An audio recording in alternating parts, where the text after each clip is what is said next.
this book, I was very aware of, it came to me to write it in the first person present, which is a little odd in a sense in that it's a book that courses back through history. It's set both in the present and in the past. It's kind of like a call and response between the present and the past, given that in my view, maybe many people's views, sort of historical traumas are very alive in the present. We know that from all kinds of socio-historical traumas, slavery and all kinds of genocides, and it's obviously not unique to the Holocaust. But there's a way in which I guess I wanted to bring to life that simultaneity of the past and the present that I experience walking through the world, which is why I wrote it all in the first person present.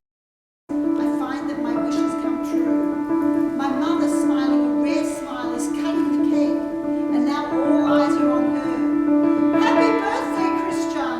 7 years old, imagine that!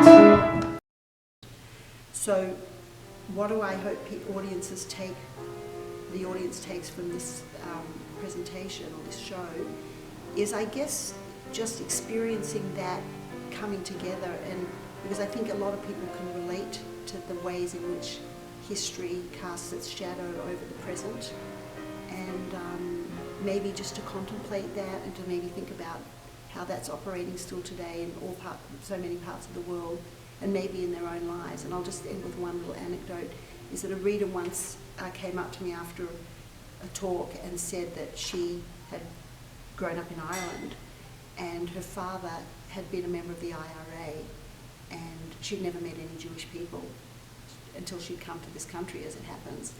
And yet she felt very connected to this story, partly because she felt like there were all kinds of buried historical aching traumas in her own background that had impacted her own sense of self, and this story allowed her to think about that and to confront that in new ways within her own self.